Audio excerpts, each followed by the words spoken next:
The shadows raised me. The shadows nursed me from the teat.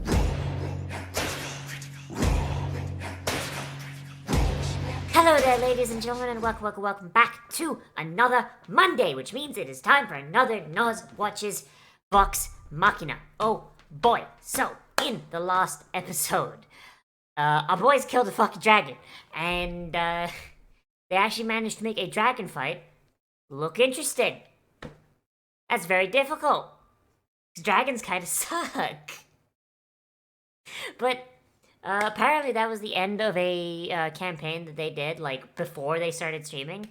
And everything going forward is probably going to be stuff that was on their streams. I don't know. Like I said, I never watched the Vox Machina. I never watched campaign 1.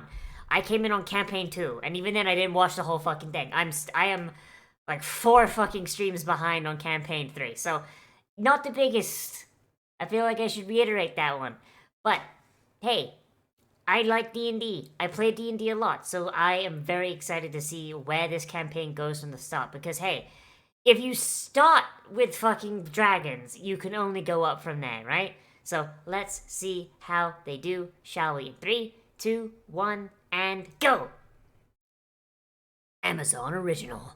I mean, I don't really think adapting an existing live stream D&D campaign makes it an original there, Amazon. I don't know, Jeffy B. I don't know about that one.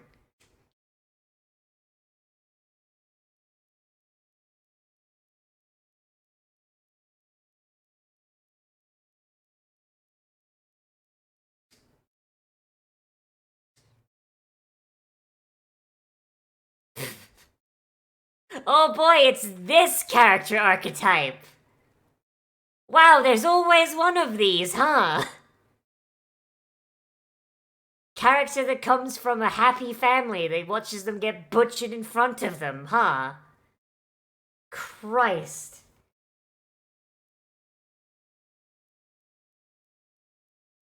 Fucking big Caleb vibes, holy shit.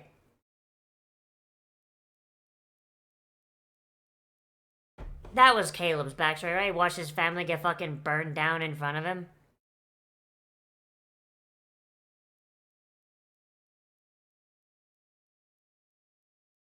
God, I want to play more D&D.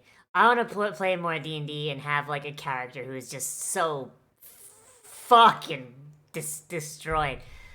I think the closest character I have to this is my Drow Soul Knife. Oh, did I get to play? Did I get to play the day this goes up? Ah! Oh, assuming everyone's still there. The daughter of a High Priestess of Lolth, who, turns out Lolth didn't like very much for some reason, so she got turned into an assassin for the group. She killed several people from above ground before, she was even a fucking teenager. And then Alyssa Tree took pity on her and guided her to the surface. After she failed to kill a high elf that may or may not have been her dad. So, she's like half drow, half high elf, whatever. Like, that is the edgiest I think my characters get. But I still fucking love her. She's great. Like, Mal is, like, one of my favorite characters. I love her. I can't wait to play her again. I feel like if you live in a keep with a druid, you're gonna have to pay a lot of upkeep for, like...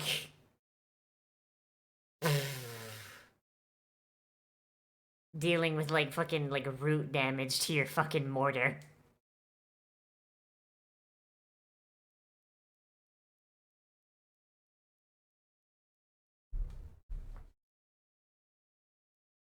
Oh, that's a fucking lie, and you know it. Bottle that shit up. Bottle that shit up until it festers and turns into an edgy backstory for your D&D character. Oh my god, why did she say that like a peasant? Vox Machina, and she's like, "Oi, is that Vox fucking Machina in there?" Like, Jesus Christ.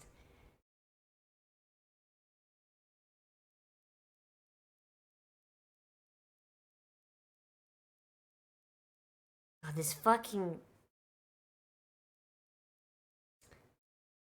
I mean, maybe y'all should have fucking hired someone to clean this goddamn keep? I don't know about this one. Like, holy shit.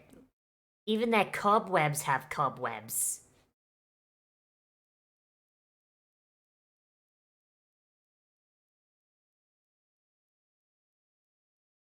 Goddamn.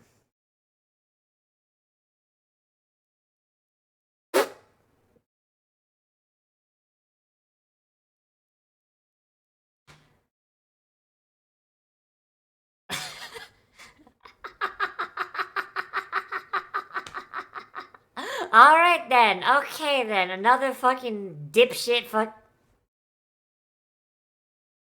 Another dipshit game made up between characters. Oh boy. Ah.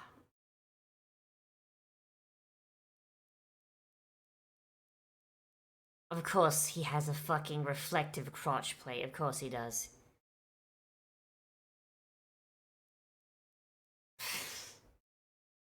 God, literally, all this does it makes me want to play more D&D. Fuck me. Bro, I hate being a DM.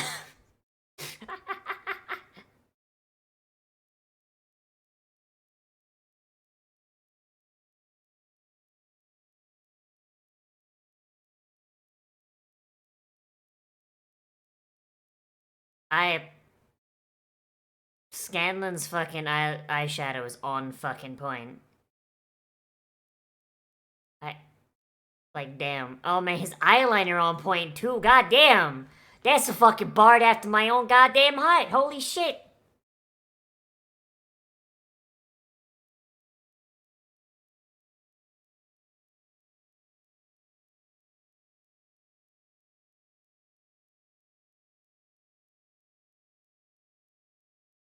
Truly the classiest fucking individuals.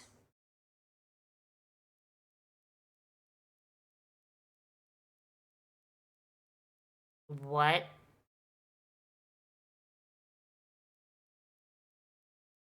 Oh, I see that tiefling. Hell yeah, tieflings! You think he called it Taldore because he couldn't think of a name, so he literally just ripped off World of Warcraft? Like, fucking... Like, Mercer has done, like, quite a bit of work for fucking Blizzard, so it would not surprise me if he just yoinked some fucking names from shit he's voiced over time.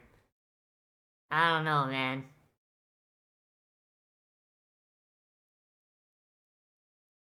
What's wrong is he doesn't have his fucking gun.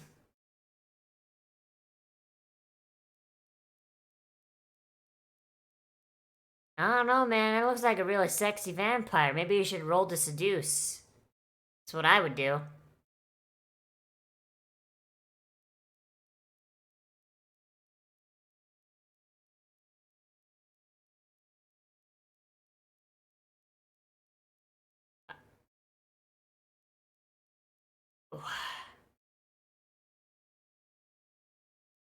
Well, that just seems like you're limiting yourself, Scanlan. Come on now.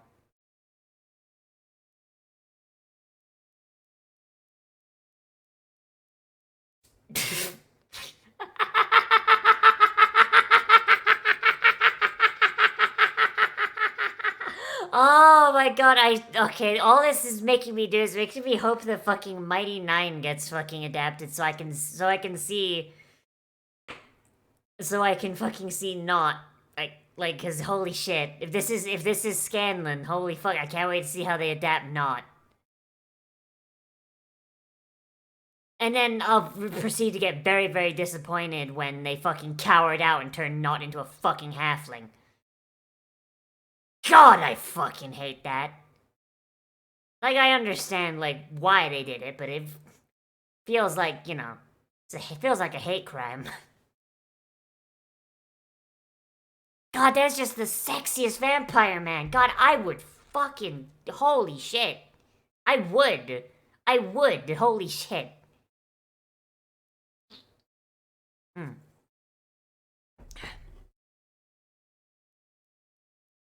Fucking...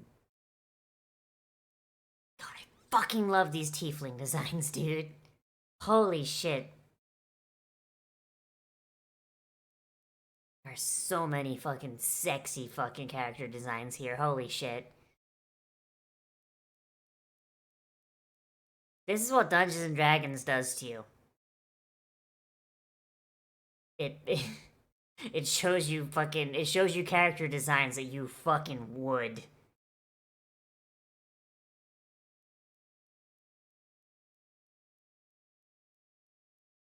I mean, maybe that's how they do things with the Goliaths. Unless you're from the Worm Doom clan, in which case you just fucking get, hey, who won't play some football? I swear to God, the Worm Doom. I think it's the Worm Doom.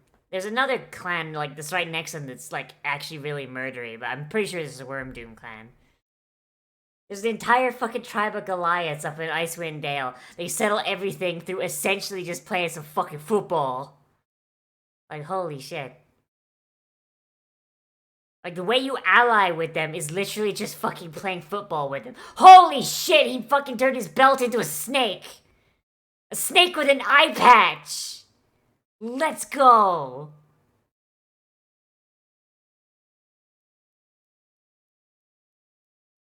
God, I just want to talk about my fucking D&D characters now. Would that even be something that you guys would fucking watch if I just made a video talking about my favorite D&D characters I've ever had?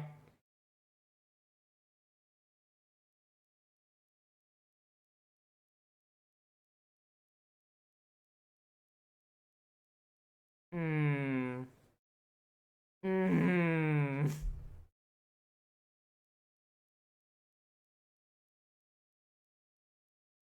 Ah! The good old vampire charm, I see.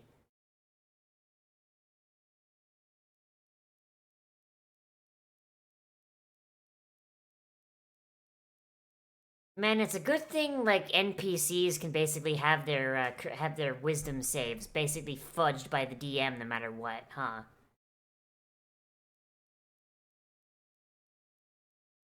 It's like at any point, the DM can just go, oh yeah, no, it's fine. Charm, it's whatever. I've done that. Story over mechanics, let's go.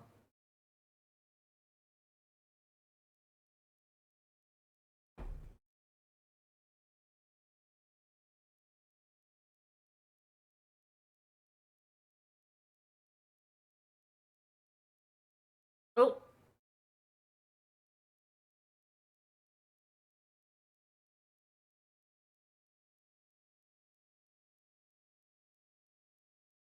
Ah, it's those kind of beats. See, this is how you do a horny character correct, and you make them funny. You gotta play it for giggles. You can't actually have them just be horny for horny.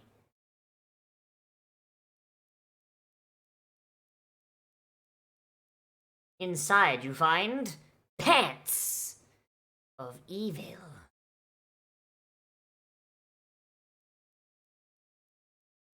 And there's the perception check. Or perhaps just passive perception. Eh.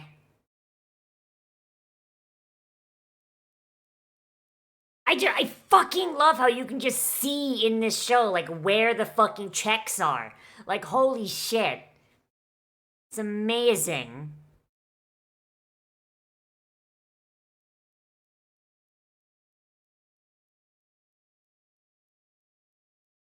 Ah, yes. The rarest disease. Getting fucking stabbed through the goddamn neck.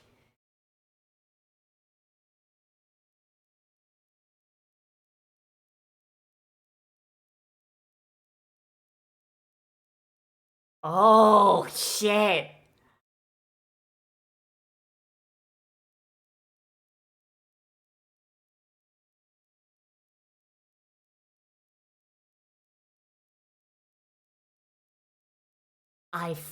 That's Grey Delisle, isn't it?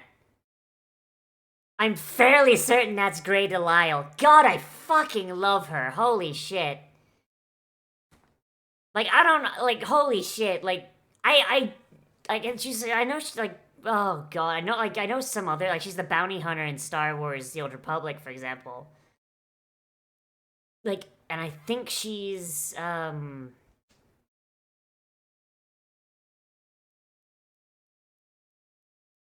I think she's Azula in fucking, Avatar. God, I fucking love her voice. She does that bitchy shit so well. Yeah, my man's got a fucking 7 on his wisdom.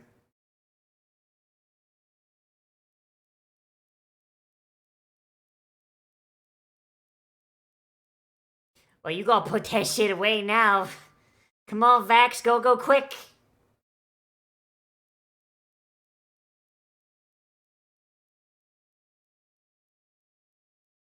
Oh, it's gonna be an imp, isn't it? Or something. Oh no, it's, vampires. Alright.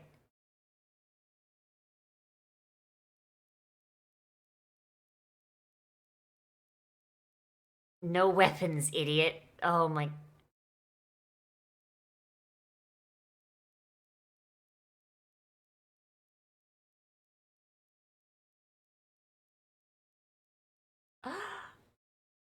Fucking nice wisdom save, idiot.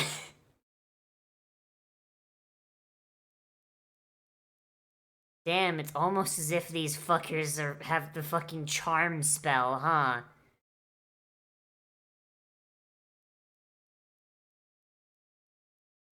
Oh my god, his fucking full name. Oh god, that's the most.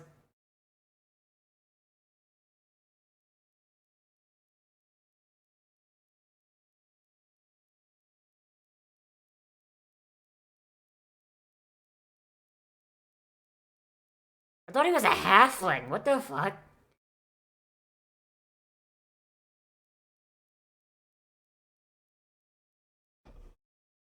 Let's go, Vampire Daddy. Let's go.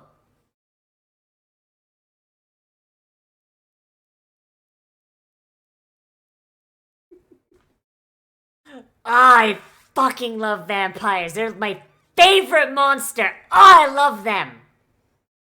And also, they're fun to play. From a DM perspective, if you know what I'm saying.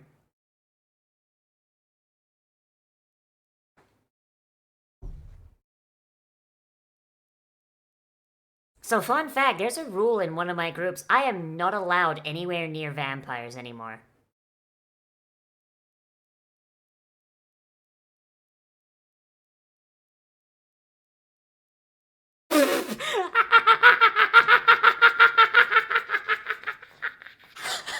Come here, fuckstick. But yeah, I am straight up not allowed. Not allowed to run vampires anymore. I'll let your imaginations run wild on why. Ah, damn. These vampires can't Eldritch Blast worth shit.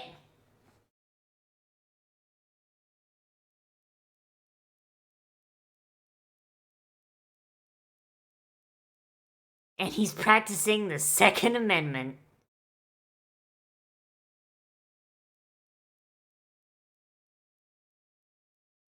Oh, I fucking love it. Like, she's very clearly some sort of. She's very clearly some sort of warlock. I can recognize the Eldritch Blast, but I don't know what the rest she was doing. It looked like some sort of shield? I don't know enough about warlocks, and I don't know if this is some sort of, like, homebrew shit that Mercer's doing. Because he also has a habit of doing that for his villains.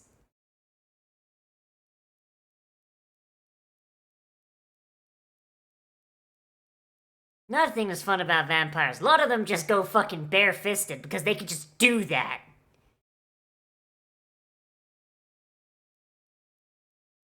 And then when they bring out the sword, you know you're fucked. Like, I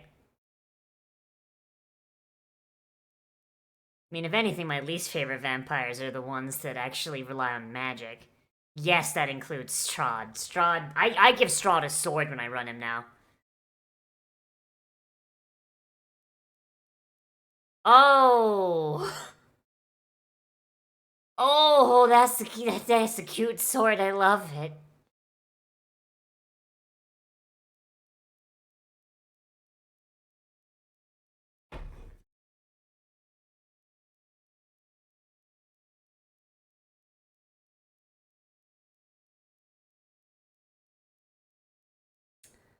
So you know what's really good against a vampire?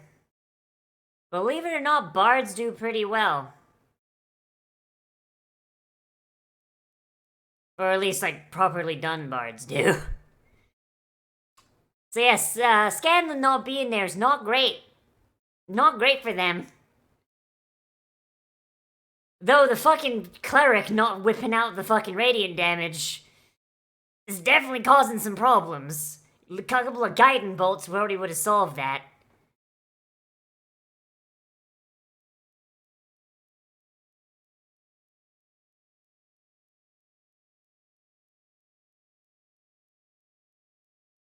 Oh shit! One of them has to die here. There's entirely too much fucking too much damage going out. There's no way one of these fuckers does not die.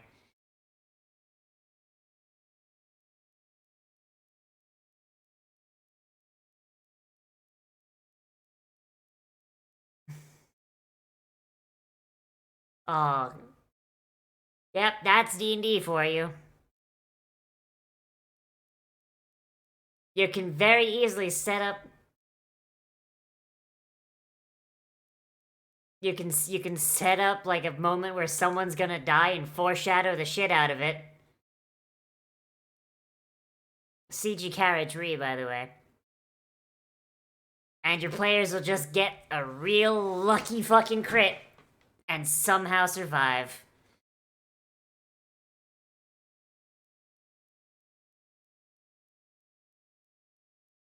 Wow. What a dick.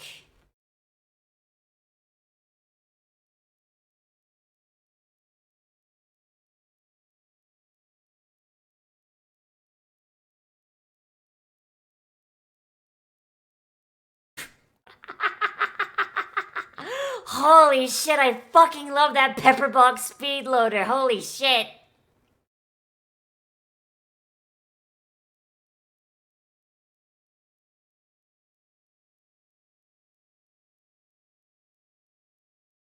Because the plot demanded it. Oh no.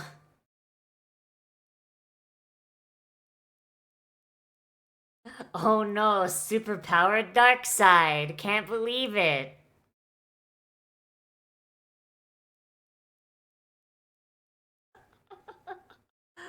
Oh, fuck me. Alright. Alright, if this is how this campaign went, I think I can see. I think I can see where the Matt Mercer effect comes from. Yeah, this is some edge shit. This is some super edgy shit, bruh.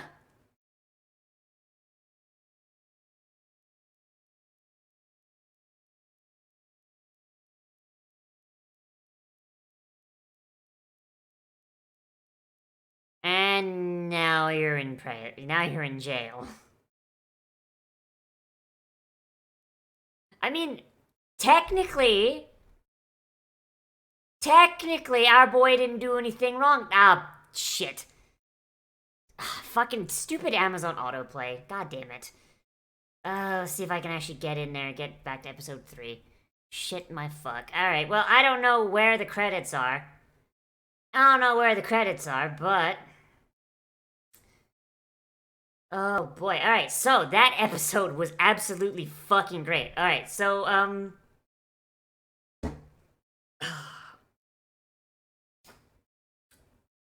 Alright, so first off, I guess I'll focus on the episode first, because that's what I'm supposed to do, but, I do not think there's been a low point yet. I really, really like how this is done. Like, it definitely feels just kind of like a transliteration of basically, like... So, I will, first off, for those of you that don't play D&D, D&D games are not all this. There's a lot more players going, shit, fuck, I do this, and kind of just scrambling or them thinking for a time being. Like, D&D takes a fucking while. Like, there's a reason, like, the meme is that, like, 1 hour of D&D time is 6 seconds in universe. Um, Not to say that, that's bad, because, like, that is, people like to plot shit out, and a lot of DMs try their best to try and work their way around it. Personally, I'm considering putting like a fucking chess timer on my fucking shit, but that's something that hasn't actually been required yet. So hey, um, that's why I like Cyberpunk, if I'm gonna be honest. But this really does feel like the fucking animation adaptation of when someone sits down and tells a D&D story. It really does. Like, it's like you cut out all the people going like, oh shit, what does my fucking ability do? Hang on. And you just go like, no, it's just going, just boom, boom, boom, boom, boom, boom, boom. The entire thing told from the perspective of the person. And God, I absolutely fucking love it in that way. The plotline of like the vampires coming and them being connected to a player's backstory, it's very classic Dungeons and Dragons. Like, storytelling wise, yeah, it's a tiny bit contrived, like a little tiny bit, but it's something that you kind of need to do in tabletop games, because you do kind of need to make the story revolve around the players just a little bit, which is fine. And honestly, as far as storytelling in like, stories and, animation and all that, it can still work that way, because, I mean, of course it's going to revolve around the players just a little bit, because that's just how shit works, honestly. Um, I really liked how everyone was basically put to use. And I think that is one thing that, once again, I have not seen the original campaign, so I'm just assuming this is how the campaign went. I really appreciate how everybody is doing what they are good at, and they're kind of falling into those same traps that a lot of D&D players do. Like, for example, they split the fucking party. And it's always the rogue that splits the fucking party. That or the bard. And guess what? They both fucking did it here. Like, the bard performs a distraction that honestly was not really needed, but bards have to do what bards have to do. And it was very, very funny. Scanlan himself is an absolute joy of a goddamn character. I love him. Um, Fucking Vax going off and trying to like like find stuff and steal from the people that they're investigating, like very, very roguey. And the way he did it with like the fucking enchanted belt, don't know how the fuck that worked, but I'm assuming he's some kind of arcane trickster. That's what I'm assuming. It looked really and that was a familiar, because I think arcane trickster can learn basically every wizard spell, I'm fairly certain. It's all very, very good, and it works very, very well from like the perspective of me, a longtime D&D player and fucking trapped within the shackles of the dungeon master. Um oh boy. Like, there's a lot of jokes here that fucking absolutely hit. The design of the villains is absolutely great. Like and this is something I will say every time, but you can easily tell where like the fucking checks are, where the attack rolls are, where they succeeded, where they failed, where like fucking like ancillary bullshit off to this that is happening. It is so fucking good, and I will sing this thing's fucking praises to the goddamn. Oh shit! I just realized. Okay, I just scrolled back to them coming in, to them walking in front of that mirror. How did I fucking miss that before? Holy shit! So she's not a vampire, but he is. I thought they were both vampires because I'm fucking stupid. All right, cool. So he doesn't have a reflection in that mirror, but she does. That's fun. And that's like actually a little bit of a subtle thing that you might not notice the first time through, because I fucking didn't. Character design continues to be absolutely on point. Visual design of spells is absolutely fucking brilliant. I think it's the first time we've actually seen them actually get into a proper fight with humanoid opponents. And it looks absolutely amazing. Like each fucking like thing that comes out, like the lady with her fucking. I'm pretty sure she's using Avard's black tentacles. When she spears Pike, I'm fairly certain, but I mean, hey, fucking, it's a Mercerism, so hey, who knows? But it's still very, very, very cool. Um, if I had to make one thing where I'm like, I don't know about that one. Um, I think it is something that's not even this adaptation's fault, and I think it's just the fact that this, and I think it might be because this was their first campaign as like, I don't know if like all of them played together before, or if it was like new to or if like everyone this was their first time playing with Matt, or if like I don't know. I do not know what everyone's experience was when this campaign fucking started, but God, I can fucking see the Matt Mercer effect happening. So, for those of you that don't know, the Matt Mercer effect is. It is something that is not entirely real. It is very much sensationalized. And. But it does kind of sort of exist. And the Matt Mercer effect is basically the idea where you have a DM that goes way too fucking in depth on shit that does not require anything and kind of wastes everyone's time almost as if they're playing to an audience that isn't there. Like, you don't need, you creep into it. You creep into the audience chamber. And you open the door with a, like, you know, like, you don't need that. You can, like, if you want to be that way, then all right, cool. And I'm guilty of doing this sometimes for, like, more, like, effect. But it does get in the way sometimes if your players are trying to, you know, get shit going and you're going out of your way to slow everything down. But also from a player perspective, which is where this is the most specific. Because, but this being called the Matt Mercer effect is so fucking bad, because it should have been called the Critical Role effect, because they are just as bad. The idea of a character just having this really edgy fucking shit going on, right? Where, like, Percy goes mad and he has, like, this black aura coming off him. He puts on a plague doctor mask and he speed loads his gun and blows the guy's hand off, and his shadow turns into a fucking spined devil. Ooh, it's like, fuck off. Like, D&D has a little bit edgy shit like that. Like, I mean, Drizdro Erden exists and he's fucking cringe. But Christ, it does not mean you have to add to it. Holy shit. And I think like I think I can see where that sort of player character starts coming from. Because I'm going to assume that Critical Role was a lot of people's first introduction to Dungeons and Dragons, and this sort of edgy shit is exactly the stuff I see from first time Dungeons and Dragons players, and it is the stuff that I try and guide them away from. And the fact that I have to keep doing it means that they're getting it from somewhere. And if they're getting it from here, then holy fucking shit. Like I said, I mostly have only watched like majority of campaign 2, basically up until Not became a halfling. And I'm a few weeks behind on campaign 3, and I don't remember a ton of over the top edge, but it was also a long ass fucking time ago. So, and also campaign 3 like is like barely fucking started, so they still have time to edge it up. But so I'm assuming they got better. But like I still run into this so often. Oh god, is it D&D story time? It's D&D story time. Fuck it. Okay, so I ran into a player once, and it echoed this so fucking much. So this guy.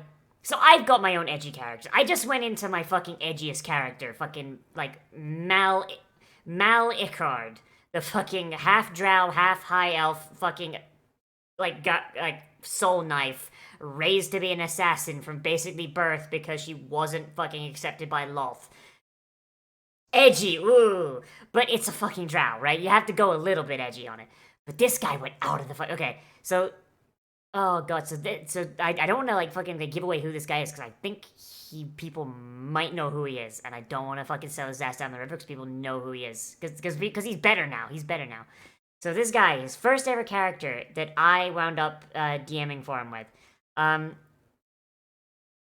he he brought a variant human, which first first fucking red flag right there, variant human. Back when variant human just got a free feat and bonuses to stats. I'm pretty sure. So power gamer move. It was and they were starting at level 5, and it was a multi-class assassin with 2 levels in. It wasn't Shadow Sorcerer, was it? I don't think it was Shadow Sorcerer. It might have been. I'm going to say Shadow Sorcerer, but I don't know if Shadow Sorcerer was out yet. It might have been UA. I don't know. And that led to a very edgy boy. And his entire gimmick was that he was a. Fuck. He was born of shadows. He was a virgin birth, where a shadow had impregnated his mother. And upon his birth, his mother had been consumed by shadows, and he had been left in an abandoned house, fending for himself, consuming rats from an infancy until he was found by an old man. He was raised by this old man until he reached teenage years, and then his powers manifested, and the shadows lashed out and killed the old man, at which point he then raised himself. And he traveled across, stealing and killing to get by, and oh god, it just went from fucking there, and it was so fucking edgy, and he talked like this, and it was very, very annoying. Like, it was actually really fucking stupid. The shadows are my life. The shadows raised me. The shadows nursed me from the teat. Like fucking shit like that, and it will live with me to the end of my fucking days because it was so fucking stupid. And the thing is, because he didn't really know how to play, this character did nothing, but he would always act like he was like the glue holding the party together, like, I am the best person here. You all would die without me. And it's like, bruh, you did like fucking an eighth of the fucking damage. There are like 4 other players here. And they all, like, it's a fucking team game. Holy shit. Like, have you ever seen Emperor Had a Text-to-Speech Device? The Pontifex, or whatever the fuck his name, Ponticus Decimus, or whatever the fuck his name, his character, Stabby McBackstab. Imagine that, but like, being played straight instead of being a parody. Because fuck, that was it. Like anytime someone like missed an attack, he would take the piss out of them. But anytime he missed an attack, oh no, he meant to do that. Like, it was fucking hilarious. And luckily he got better at it once that character died. Once that character died, he made another character that was a lot less cringe, and that campaign went a lot better. Holy shit. But yes, D&D is fun. It's a lot of fun, and I fucking love this show, and it's absolutely great. So let me know what you thought of this episode down there in the comments, whether you liked it, you disliked it, you want to bring up something I forgot to talk about, which is entirely possible. Oh boy. Remember to like, comment, subscribe, share social media, tell your friends, hit the share button down below, and I guess in the comments, let me know. Would you guys want, like some videos where I actually talk about, like, D&D shit, like, be it, like, my own characters that I've made, or, like, stories of, like, games I've played in, or games I've DM'd? Because I've got a ton of these. I've got loads of them. And I could talk for fucking, like, 20 fucking minutes on some of these characters. Holy shit. But, yeah, let me know down there in the comments if you'd actually be interested in that. It'd basically be like the story I just fucking told, except, expanded out and maybe a little better edited, maybe with some, like, fucking visuals if I can manage it. I don't know. Let me know down there in the comments. Oh, boy. But if you want more content from me other than that, then I do try and post anime every single day at around noon, and I also try and live stream every single day at around 4:30. If you're watching this the day this came out, then I'm going to be playing Persona 5 Royal again. Elden Week is done. Persona is coming back, and that is going to be fun. I'm pretty sure we've completed Madarame's Palace. I'm pretty sure Makoto is next, but I don't know where the fuck we are because it's been like a week. But hopefully I will see you there. There's linked in the upper right-hand corner and down there. And on the end card. But yes, as always, I am Nozzy the Goblin, and I will see you in the next video. Most William will become a goblin today, and I will see you a rune. The adventure begins. They were always beside you, your nerdy best friends, and the DM to guide you. And they rise from the flames for the battles ahead. Villains beware, 'cause you're about to be dead.